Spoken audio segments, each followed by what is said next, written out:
비스와라 심보르스카는 1923년에 태어나서 2012년에 이제 죽었습니다. 폴란드를 대표하는 여유 시인입니다. 1996년 노벨 문학상을 받았습니다. 한 편의 시를 쓰기 위해서 봄에 쓰기 시작하면 가을에 가서야 완성하는 오랜 수정과 선별해서 발표하는 작가가 이 비스와와 심보르스카입니다. 그녀는 자기가 왜 인터뷰나 언론에 신경 쓰지 않는가에 대해서 이렇게 말합니다. 대중 앞에 얼굴을 비추거나 인터뷰를 하고 사진 찍는 것 말고 다른 일에 더 충실해하는 직업들이 있는데 작가가 바로 그 중에 하나의 직업이다. 나는 그 일에 더 충실해야 하는데 왜냐하면 내 시를 읽는 독자는 어떤 사람인가 하면 책을 사기 위해 서점에 왔지만 지갑에 돈이 얼마 남아 있는지를 다시 확인해 보아야 하는 평범한 사람들이기 때문이다. 돈이 많이 없다는 것을 깨닫고 그 책을 살 건가 말 건가 망설이지만 그래도 꼭 읽고 싶어서 끝내 책을 사들고 돌아가는 사람들, 그 사람들이 내가 상상하는 독자이다. 그래서 나는 인터뷰나 광고보다도 내 시를 다듬고 수정하는데 더 많은 시간을 들여야 된다. 사도 바울은 지금 로마서를 쓰고 있는데요. 어떤 마음으로 로마서를 쓰고 있을까요? 로마에 있는 성도들은 사방에서 반대를 받고 있다 그랬습니다. 노예가 많다 그랬고요. 여성들도 많았습니다. 또 다양한 이렇게 민족들이 섞여 있는 것이 로마 교회입니다. 참 자기가 온다고 그 노예들임에도 불구하고 50km, 60km까지 나오는 그 성도들. 사도 바울은 로마서는 그 전에 4년 정도 전에 적어 보냈는데요. 그 로마에 있는 성도들의 이야기를 듣고 이 로마서를 지금 적고 있는 겁니다. 그래서 오늘 본문에서 이 로마에 있는 성도들은 어떤 사람들인가? 왜 로마서 내용이 이런가? 사도 바울은 어떤 마음으로 이 로마서를 적었을까? 첫째, 로마에 있는 성도들은 믿는 자들입니다. 믿음을 가진 자들입니다. 5절 6절에 보면 모든 이방인 중에 믿어 순종케 하나니 너희도 그들 중에 있어. 참 믿음을 가진 자. 로마서에서 제일 중요한 단어 두 가지만 딱 꺼내라면 하나는 믿음이요, 하나는 하나님의 의입니다. 믿음이 어떻게 보면 신앙생활에 있어서 제일 우선적이고 제일 먼저 점검해야 될 것은 믿음입니다. 로마서 3장 28절에 그러므로 사람이 의롭다 하심을 얻는 것은 율법의 행위가 아니고 믿음으로 된다. 로마서 10장 9절 네가 만일 내 입으로 예수를 주로 시인하면 하나님께서 그를 죽은 자 가운데 살리신 것을 마음에 믿으면 구원을 얻는다. 또 오늘 본문에 믿어 순종케 하고, 여러분 믿음과 순종은 같이 갑니다. 믿기 때문에 순종하는 겁니다. 순종은요 어려워서 순종 안 하는 게 아닙니다. 믿지 않기 때문에 순종 안 하는 겁니다. 믿음의 열매는 순종입니다. 믿음의 증거는 순종입니다. 믿음과 순종은 같이 갑니다. 믿음과 구원은 같이 갑니다. 믿음과 하나님께 의롭다함을 얻는 길은 같이 갑니다. 10장 14절에 믿지 아니하는 일을 어찌 부르리요. 기도와 믿음은 같이 갑니다. 기도 안 하는 이유는요 바빠서가 아닙니다. 믿지 않았습니다. 그분이 도와줄 줄 믿는데 누가 그분 앞에 안 나가겠습니까? 아무리 바빠도 믿으면 나가는 겁니다. 믿음이 이렇게 중요합니다. 근데 기독교에서 말하는 믿음은 자기 확신이 아닙니다. 자기 신념이 아닙니다. 믿음은 관계입니다. 왜냐하면 그분을 믿잖아요. 그러면 그분이 반응이 오겠죠. 그 반응을 통해서 나는 어떻게 됩니까? 더 믿게 되는 겁니다. 그래서 로마서 1장 7절에 보면 믿음으로 믿음에 이르게 합니다. 이 착하면 그렇죠. 이게 뭐가 딴 게 있어야 될 것 같은데 딴 게 없습니다. 믿음에 이르게 하는 것은 믿음밖에 없습니다. 믿어보면 알게 됩니다. 알게 되면 더 잘 믿게 됩니다. 믿음의 증가와 지속. 이게 믿음에서 믿음이라는 말은 믿음의 증가와 지속입니다. 믿음이 지속되려면 믿어야 되고요. 믿음이 증가되려면 믿어야 됩니다. 그래서 첫 발을 한번 떼봐야 됩니다. 그리고 나면요 그분이 어떤 분인지 알게 되잖아요. 그러면 그 다음 발도 또 떠게 되는 겁니다. 믿음은 많이 필요 없습니다. 내 앞에 있는 것부터 할 수 있는 믿음만 있으면요, 그 믿음으로 그 다음 믿음도 또 나가게 됩니다. 로마에 있는 성도들은 예수님에 대해서 들었고 믿었고 구원 얻었고 자녀가 되었으며 순종하고 있다. 믿는 자들이다. 두 번째로 로마에 있는 성도들은 그리스도의 것이 된 자들입니다. 6절 예수 그리스도의 것으로 부르심을 입었다. 로마 성도들은 과거에는 세상이 그들의 주인이었을 겁니다. 로마 황제가 주인이었을 겁니다. 출세나 욕망이 주인이었습니다. 근데 로마서에 읽다 보면요, 주라는 말이 굉장히 많이 나옵니다. 황제가 주가 아니라는 뜻입니다. 그리스도가 주라는 뜻입니다. 여러분, 세상이 주가 아닙니다. 그리스도가 주입니다. 사도 바울이 로마에 가서 2년 동안 셋집에 있으면서 뭘 가르쳤을까요? 하나님 나라를 가르치고요, 주 예수 그리스도를 가르친 겁니다. 황제가 주가 아닙니다. 우리 예수 그리스도가 주입니다. 그분의 것이라니까 얼마나 영광스럽습니까? 좋은 주인은요, 순종만 요구하지 않습니다. 좋은 주인은 종들을 끝까지 책임집니다. 그분의 소유가 되면 더 이상 걱정할 게 없습니다. 7절에 로마에서 하나님의 사랑을 잊고, 이게 하나님의 사랑의 증거입니다. 우리가 주님의 소유된 것이요.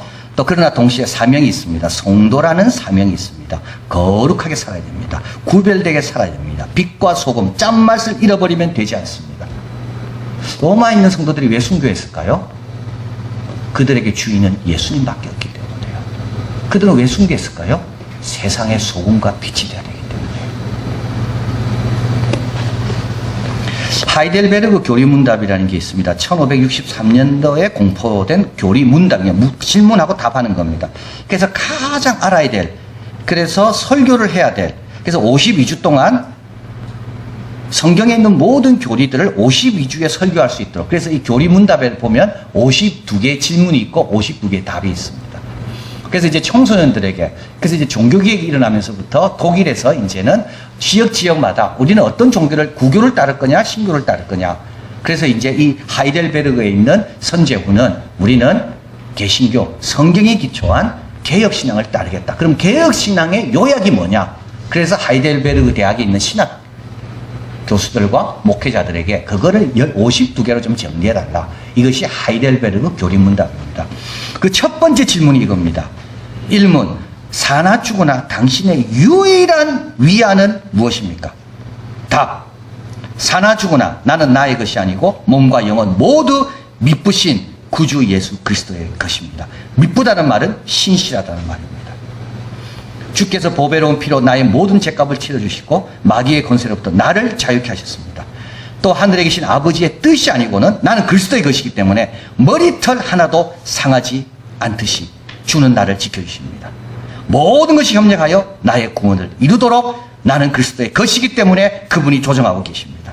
내가 주의 것이기에 주께서 성령으로 말미암아 영원한 생명을 보증하시고 나의 온 마음을 다하여 기꺼이 주를 위하여 살게 하십니다. 이것이 나의 유일한 위안입니다. 여러분, 다니엘과 사드락 메삭 아벳느고 감옥 가도 괜찮습니다. 풀무불에 가도 그는 그리스도의 것들이기 때문에 주님께서 책임지십니다. 주님의 뜻이 아니고는 머리털 하나도 상하지가 않습니다. 죽어도 괜찮습니다, 여러분. 죽어도 그리스도께서 그 죽음을 헛되이 하지 않습니다. 자, 그래서 이것이 우리에게 사나 죽으나 유일한 위로는 내가 그리스도의 것이다. 그리고 마지막으로 로마에 있는 성도는 누굽니까? 은혜와 평강을 누리는 자입니다. 7절 한번 읽어봅니다. 하나님 우리 아버지와 주 예수 그리스도로 쫓아 은혜와 평강이 있기를 원하노라. 자, 이게 참, 그래서 이거 로마서는 참 너무 복잡해요. 왜냐하면 이 구절에도요, 엄청난 내용이 여기에 많이 들어 있습니다. 하나님을 우리 아버지라고 부릅니다. 이것만 설명해도 굉장히 많은 내용이 들어가야 됩니다. 하나님을 우리 아버지라고 부릅니다. 우리 아버지는 자식을 차별하지 않습니다. 우리 아버지는 첫아들인 예수님뿐만 아니라 막내 그 아들 또 아들 또 아들 계속 생기도록 나누어 줄 게 너무 많이 갖고 계시는 우리 아버지입니다. 그리고요, 예수 그리스도는 주입니다.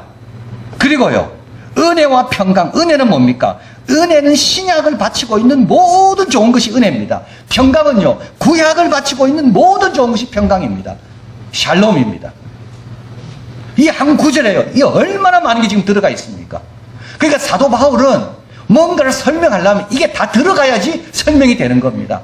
은혜는요, 예수님을 통해서 옵니다. 하나님의 호의거든요. 여러분, 우리는 하나님의 호의를 받기에 너무나도 부족합니다.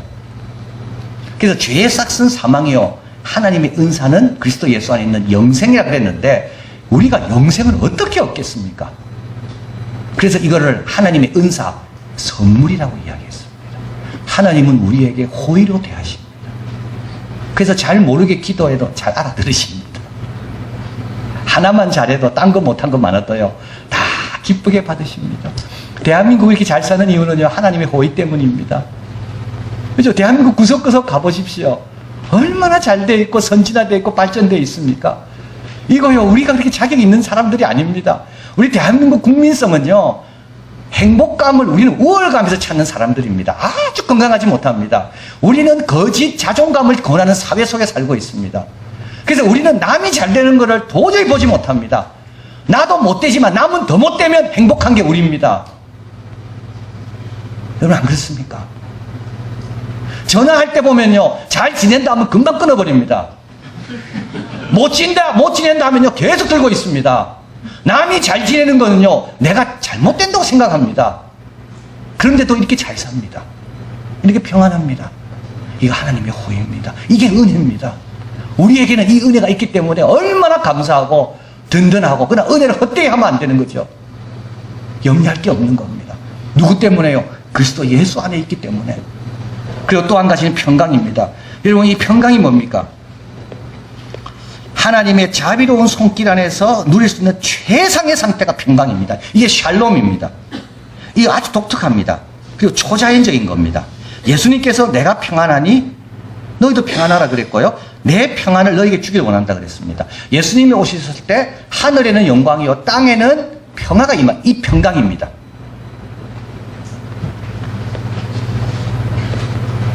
정신의 평정이고 영혼의 평온이고 마음의 순박함입니다. 여러분, 하나님의 평강을 경험하면요, 마음이 순박해집니다. 어린아이같이 됩니다. 사랑의 유대입니다. 그래서 기독교의 평강은요, 굉장히 사회적입니다. 누구나 다 귀하게 보게 됩니다. 자애로운 친교입니다. 남의 것을 가지고다 하려고 하지 않습니다. 왜냐하면 평강이 있는데 뭐가 필요하겠습니까? 자신의 것이라고 주장도 하지도 않습니다.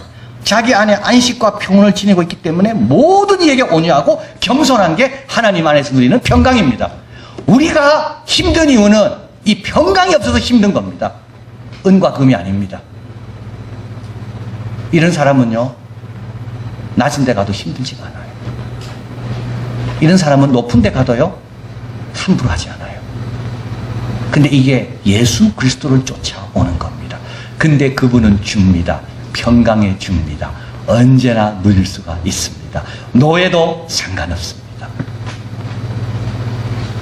이게 유토피아하고 다릅니다. 기독교는 유토피아가 아닙니다. 기독교는 척박한 땅에서도 하나님 나라를 경험하는 성령 안에서의 의와 희락과 평강을, 그게 하나님의 나라입니다. 그래서 이런 사람을 통하여 조금씩 사회가 발전하는 거죠. 필립 샤프는 말합니다. 초대교회는 은과 금은 없었지만 초자연적인 은사와 능력에는 부여롭고 강한 믿음과 뜨거운 사랑과 가슴 벅찬 소망을 지니고 있다. 자, 로마에 있는 성도들이 이런 사람입니다. 은혜와 평강 누리고 있고, 그 귀한 믿음을 소유하고 있고, 그리고 하나님의 것으로 두 주인을 섬기지 않고 소금의 짠맛을 잃어버리지 않도록 바쁘고 힘들지만 하나님 앞에 늘 나오고 있는 참 하나님의 택한 그런 귀한 빛과 소금, 그게 로마 성도들입니다. 자, 그런데 사도 바울은 이제 이들을 위해서 다음 세 가지 일을 한다고 합니다. 여러분, 왜 이게 해야 되는가 하면, 이런 평강과 은혜를 뺏으려는 세력이 있거든요. 이 빛을 없애려는 세력이 있습니다. 이 짠맛을 없애려는 세력이 있습니다. 우리가 어저께 중도에 다녀왔는데, 중도에서 제일 그 핍박의 1호 대상이 누구겠습니까? 예, 지도자입니다. 기독교 지도자입니다. 그 문중경 전도사님을 이렇게 죽창으로 찔러 죽이면서 뭐라 이야기합니까? 이 여자는 씨암탉이다. 알을 많이 난 씨암탉이기 때문에 이 여자가 가장 반동이다. 그래서 여러분 항상 사탄은요, 세상은요, 누구를 건드리는 줄 아십니까? 항상 은혜 가운데 있는 사람을 먼저 건드립니다. 그래서 은혜 안에 있을 때 우리가 방심하면 안 됩니다. 저분 잘하고 있습니까? 방심하면 안 됩니다. 그분을 위해 계속 기도해야 됩니다. 왜냐하면 첫 번째 타격이 되거든요. 항상 큰 자는 넘어질 때 작게 넘어지지 않습니다. 큰 자는 넘어질 때 크게 넘어집니다. 그래서 잘하고 있는 분을 늘 기도해야 되는 거예요. 그리고 또 잘 못하고 있는 분을 위해 또 기도해야 됩니다. 하나님께서 이 귀한 멸류관을 뺏기지 않도록. 자, 그래서 로마서 8장 26절에 가보면 한번 읽어봅니다. 이와 같이 성령도 우리 연약함을 도우시나니 우리가 마땅히 빌 바를 알지 못하나 오직 성령이 말할 수 없는 탄식으로 우리를 위하여 친히 간구하시느니라. 하나님이 주신 은혜와 평강이 있고 하나님이 주신 사명이 있고 그 귀한 믿음을 가졌는데도 우리가 연약하거든요. 그래서 성령은 말할 수 없는 탄식으로 그 은혜와 그 멸류관을 뺏길까 봐 기도하고 있다는 겁니다. 우리도 기도해야 됩니다. 이코노미스트에서 여름방학에 대한 기사가 났습니다. 여름방학은 어떤 시간이냐 하면요, 이 이코노미스트에 의하면 불평등이 제일 심화되는 시간이 여름방학이라고 봅니다. 그래서 우리 집안이 어려운 아이들은 여름방학 때 성적이 확 내려요. 여름방학 때 봄에 배운 거 다 잊어버려요. 4분의 1을. 그러니까 집안이 어려운 사람들은 부부가 다 일해야 되니까 아이들은 여름방학 때 집에서 다 방치되는 겁니다. 근데요, 집안 형편이 좋은 애들은 여름방학 때 애들 데리고 좋은 데 많이 다니거든요. 그래서 개학하고 딱 오면요, 차이가 확, 그래서 불평등이 여름방학 때 더 심화된다는 겁니다. 그리고 특별히 영국 같은 경우는 이 방학 때 아이들이 밥값이 많이 든대요. 학교 가면 밥 먹고 오니까 괜찮은데 집에서 밥을 해줘야 되잖아요. 그래서 이 경제학과가 다 데이터를 해보니까 아이 한 명당 여름방학 때 식비만 한 176불이 든다는 겁니다. 그러니까 아이가 3명 되면 그 어려운 집이 식비가 얼마나 많이 들겠어요. 그런데 한국의 경우가 나옵니다. 그래서 여름방학이 줄여야 된다고 이야기합니다. 그런데도 줄일 수가 없대요. 여름방학은 언제 만들어졌는가 하면 이거는 우리가 농사 짓는 시절에 맞춰서 만들어졌는데 오늘 이 시대하고는 잘 안 맞는데도 바꾸기가 어렵대요. 근데 이제 한국의 경우가 나옵니다. 한국은 정반대입니다. 한국은 세계에서 제일 수업 일수가 많답니다. 한국은 세계에서 여름방학이 제일 짧답니다. 그런데도 한국 부모들은 이 여름방학마저도 아이들에게 학원으로 보낸다는 겁니다. 그래서요, 이 기자에 의하면 우리 코리안 스튜던트들은 미저러블하다, 아주 비참하게 생활하고 있다. 코리안 스튜던트들은 멘탈 헬스에 너무 문제가 많다.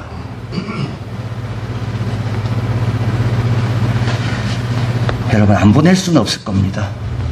근데 보내놓고 가만히 있으면 안 됩니다. 기도해야 됩니다. 입시제도를 우리가 못 바꿀 겁니다. 당장은요. 로마에 있는 성도들이 당장 노예에서 자유인이 될 수가 없습니다. 그러나 그들을 위해 기도가 있었던 거죠. 우리도 아이들 학교 보내놓고 기도해야 됩니다. 여름 수련회를 통하여 배운 그 믿음 뺏기지 않도록, 하나님의 것으로 부름받은 그 아이들이 세상에 나가서 뺏기지 않도록, 다니엘과 세 친구처럼 바벨론 느부갓네살 왕 궁전 안에 있다 할지라도 그 믿음을 지켜낼 수 있도록 우리가 기도해야 됩니다. 두 번째로 로마에 있는 성도들에게 필요한 것은 말씀입니다. 11절입니다. 무슨 신령한 은사를 너희에게 나누어 주어 너희를 경고케 하려 합니다. 경고케 하는데 뭐가 필요합니까?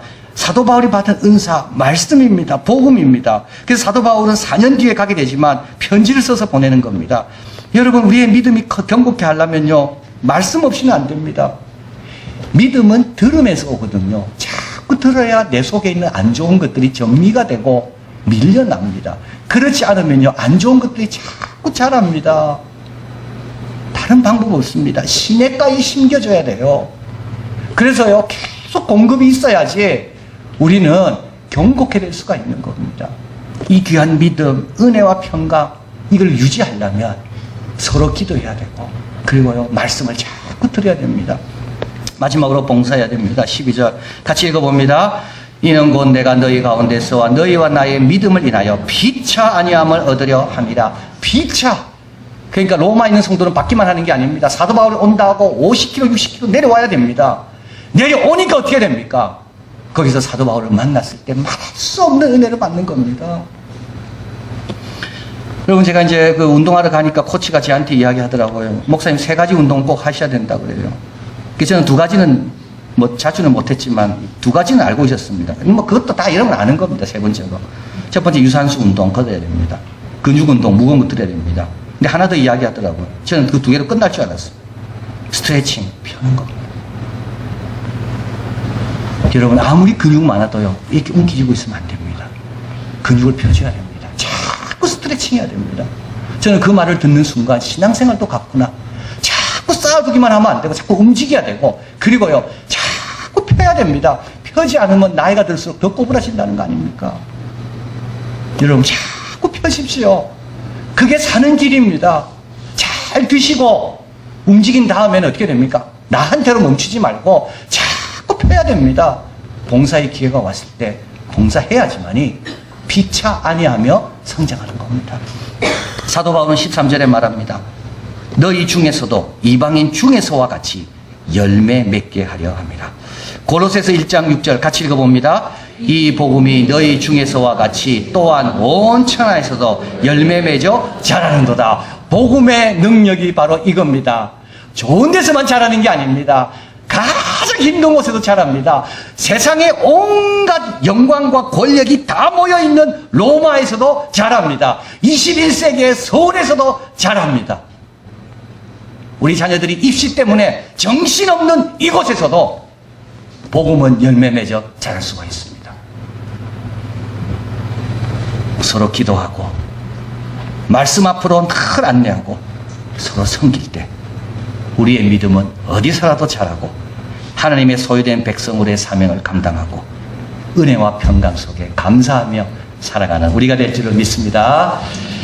사랑하는 하나님, 감사합니다. 우리에게 믿음 주셔서 감사합니다. 이 믿음이 믿음으로 나아갈 수 있도록 도와주시고, 그래서 믿음의 지속과 증가가 날마다 우리에게 있는, 그래서 예수님이 원하시는 장성한 분량에 이르는 우리들이 다 되게 하여 주시옵소서. 아무 염려하지 않게 하시고, 사자굴에 들어가도 풀무불에 가도 머리털 하나도 상하게 하시고 하지 않게 하시는, 우리는 생명책에 기록된 손바닥에 새긴 우리 하나님의 것이라는 것을 확신하고 믿음 가운데 충성스럽게 주님이 원하시는 길로만 잘 가는 우리들이 되게 하여 주시옵소서. 서로 기도 많이 하게 하여 주시고, 기회가 왔을 때 움츠러들지 않게 도와주시고, 그리고 하나님 말씀 자꾸 들어서 연약함이 견고함으로 바뀌는 그 복을 누리고, 그리고 주님이 원하시는 그 열매가 이런 2018년 이 서울 땅에, 우리 직장에, 우리 가정에 다 맺힐 수 있도록 하나님 도와 주시옵소서. 예수 그리스도 이름으로 기도하옵나이다. 아멘.